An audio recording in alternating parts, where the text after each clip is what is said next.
Okay, think about rain for a second. We all experience it, don't we? That feeling when the first drops start, the sound it makes. Yeah, it's just there. So common, you almost stop noticing it sometimes. Exactly.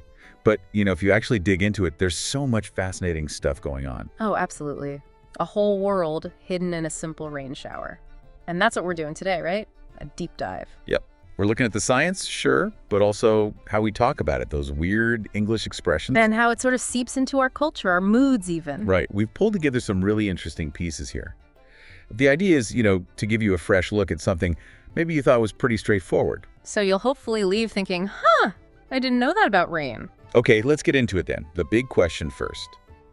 What is rain, fundamental? Well, at its core, rain is just one type of precipitation. Precipitation. Yeah, precipitation is basically any kind of water falling from the atmosphere to the earth. Yeah. So rain is the liquid form. As opposed to snow or hail or sleet, that kind of thing. Exactly. Rain is specifically liquid water hitting the ground. Got it. So how does it get from, up there in a cloud down to here? What's the journey? It's actually a really neat three-step process. It all kicks off with evaporation. Right. The sun heating up water. Oceans, lakes, rivers. The sun's energy turns that water into water vapor, an invisible gas. And that rises? Yep, it rises up into the atmosphere. Then comes step 2, condensation. Condensation. So it cools down. Exactly. As that warm, damp air goes higher, it gets colder, the water vapor cools off and turns back into tiny, tiny liquid water droplets. Or ice crystals sometimes. Or tiny ice crystals, yeah. And they cling onto little dust particles, specks of stuff in the air. Forming clouds. Forming clouds. That's what clouds are, just huge collections of these tiny droplets or crystals. Okay, so we've got clouds full of this microscopic water. What makes it actually fall? What's the trigger? Right, that's the final stage. Precipitation. Inside the cloud, these little droplets are bumping into each other.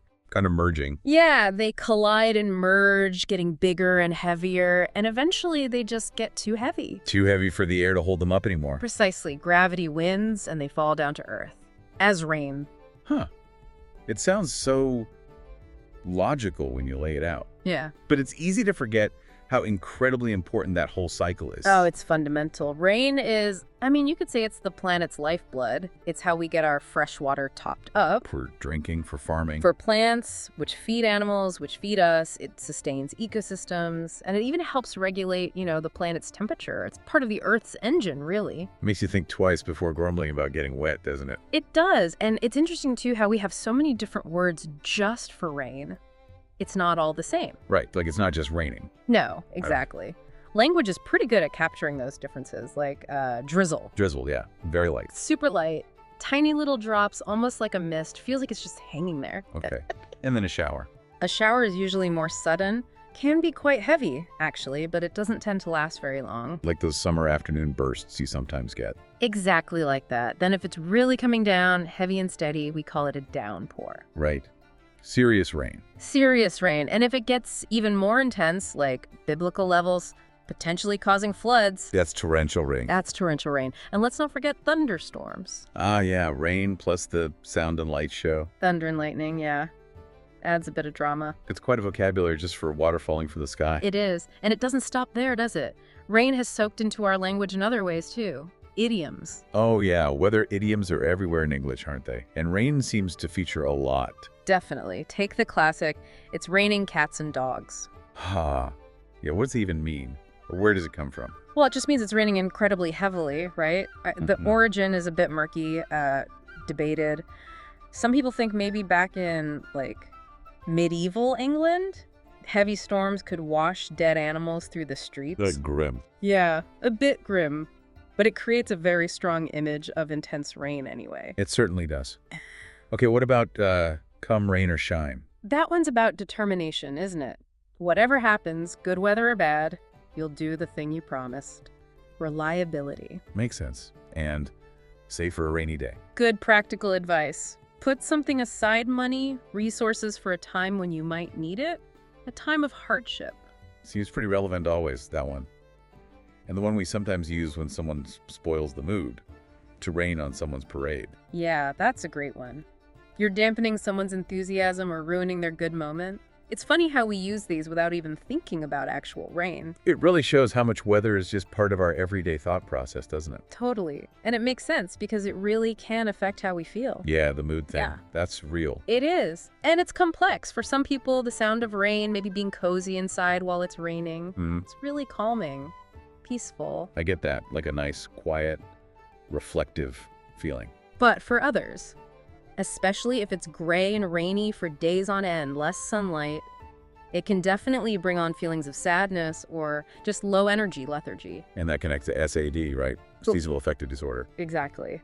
SA is a type of depression linked to the seasons, usually hitting in late fall and winter when daylight hours are shorter. So less sun. Less sun is the key factor. Rain often comes with cloudy skies, so while rain itself doesn't cause SAD, those gray, wet periods can definitely make symptoms worse for people prone to it. It messes with your body clock, your mood chemicals. It's amazing how something so natural has such different impacts. But it's not all negative, is it? Artists seem to love rain. Oh, for sure. It's a huge source of inspiration. Think about Gene Kelly, singing in the rain. Pure joy. Iconic, just splashing around, happy as can be. Right. And then you've got the total opposite, like Adele's Set Fire to the Rain, using rain as this huge metaphor for intense emotion, pain, release. Yeah, powerful stuff. And it's all through poetry, books, movies.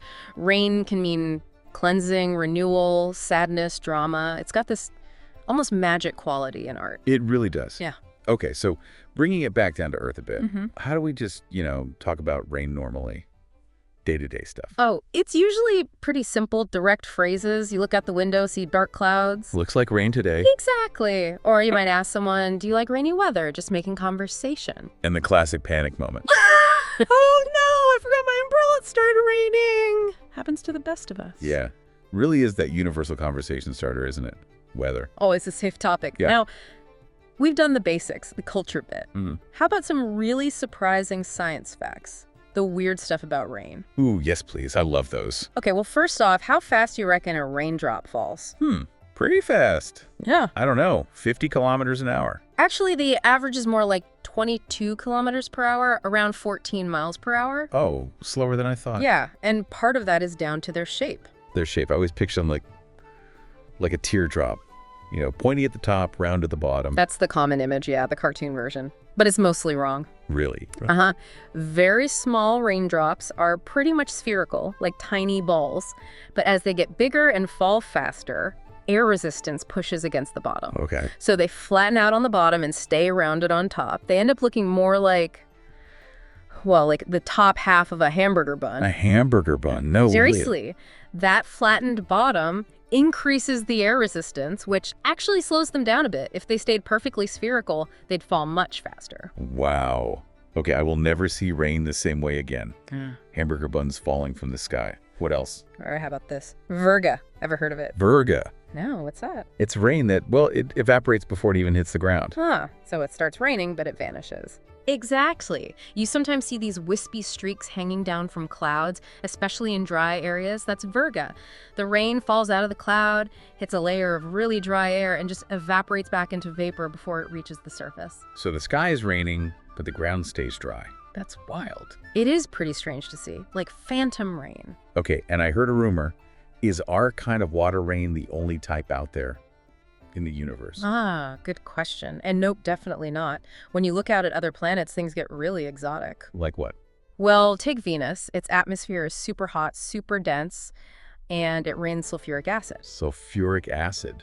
Yikes. Does that even reach the ground? Probably not. It's so hot near the surface on Venus, the acid rain likely evaporates way before it gets there, but still clouds of sulfuric acid. Not somewhere you'd want to forget your umbrella. Definitely not. And then there's Titan, Saturn's biggest moon. It actually has a weather cycle a bit like Earth's clouds, rivers, lakes, rain. Okay, but not water, right? It's freezing there. Exactly. On Titan, it rains liquid methane. Methane, like natural gas, but liquid. Yep. Methane is liquid at Titan's super cold temperatures. So it evaporates, forms clouds, and rains back down as liquid methane. A whole methane cycle instead of a water cycle. Wow. That really puts our familiar rain in perspective.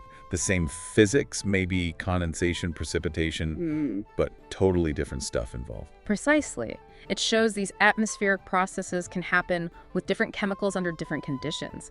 It opens up all sorts of questions about what weather might be like on other worlds. Yeah, maybe a topic for another time, space weather. Could be fascinating. So, wrapping this all up then, it's kind of amazing how much there is to say about something as ordinary as rain. It really is, isn't it? We went from the basic science, evaporation, condensation, precipitation to all the different words we use. Drizzle, downpour. To idioms like raining cats and dogs, how it affects our mood, inspires art. Right. And then those surprising facts like the hamburger bun shape, virga. And even rain made of acid or methane on other planets. So for you listening, hopefully, the next time it starts to rain, you'll maybe see it a bit differently. Yeah, maybe you'll think about that journey the water took, or notice if it's a drizzle or a shower. Maybe you'll even use one of those idioms. Or just appreciate the complexity behind something so common. We really hope you do. Think about that amazing cycle happening constantly. Think about the language, the culture built around it, and maybe, just maybe, it makes you wonder. What else? Yeah. What other everyday things are just packed with hidden depths if we only stop to really look? Something to think about next time you hear that pitter-patter on the window.